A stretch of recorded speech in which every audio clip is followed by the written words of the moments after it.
So guys, let's see the question.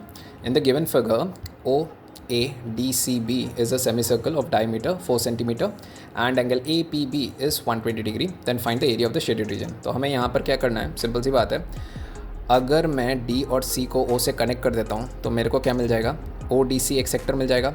उससे अगर मैं ODC ट्राइंगल को माइनस कर दूँ तो मेरे को area of the shaded region मिल जाएगा. ठीक, पहले मैं यहाँ से क्या करूँगा, वही चीज़ मैं फाइंड करने की कोशिश करूँगा कि ट्राइंगल और सेक्टर इन दोनों को अगर मैं माइनस करूँ तो शेडेड रीजन कैसे निकाला जाता है. तो यहाँ पर अगर मैं देखूँ, मेरा जो सबसे पहला कॉन्सेप्ट है वो ये लगेगा कि इस पर्टिकुलर आर्क के लिए DC के लिए अगर कोई एंगल सबटेंड होता है, ऐसे करके जो भी एंगल सबटेंड होता है, ये हाफ एंगल होता है with respect to the central angle. Central angle को मेरे को पहले निकालना ही पड़ेगा क्योंकि मेरे को पता है कि OD और OC तो radius of the semi circle है, ये तो सेम होंगे. तो अज्यूम करते हैं कि अल्फ़ा एंगल है तो दोनों एंगल इक्वल होंगे. आइसोसेलेस ट्राइंगल मैं पहले ही बोल सकता हूँ क्योंकि रेडियस बराबर है, R और R है. ठीक, तो ये सेंट्रल एंगल निकालना है. तो सेंट्रल एंगल को कैसे निकालेंगे, इस पर्टिकुलर प्रॉपर्टी से निकालेंगे. फॉर द सेम आर्क ये जो एंगल सबटेंडेड होगा ये इसका हाफ एंगल होगा. मतलब अगर मैं इसको थीटा कंसिडर करता हूँ तो ये 2 थीटा हो जाएगा. ठीक, तो ये कैसे करके निकालने के लिए हमें क्या करना पड़ेगा, ये जो ट्राइंगल है ADB, ये जो ADB है, मैं ये ट्राइंगल को क्यों पिकअप कर रहा हूँ, क्योंकि मेरे को यहाँ पर 120 डिग्री दिया गया है.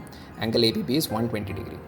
मेरे को अगर ये थीटा निकालना है मतलब मेरे को इस पर्टिकुलर ट्राइंगल पे फोकस करना पड़ेगा. ये देख रहे हैं आप, AD, यहाँ पर अगर कुछ एक पॉइंट अज्यूम कर लीजिए आप, कोई भी नाम दे सकते हैं आप.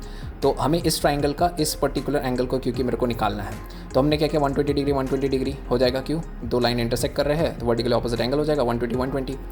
120 के 240, 360 से अगर मैं 240 घटा दूँ कितना मिल जाएगा मेरे को मिल जाएगा 120. अब वर्टिकल ऑपोजिट एंगल बराबर होते हैं तो 60 हो जाएगा. ठीक, तो अगर ये 90 है, ये 60 है, ये 30 हो जाएगा. 30 अगर ये हो गया तो ये पर्टिकुलर एंगल क्या हो जाएगा, डबल, दैट इज़ 60 डिग्री. अब ये क्या बन गया, एक इक्विलैटरल ट्राइंगल बनने के तदार पे है. कैसे मैं दिखाता हूँ.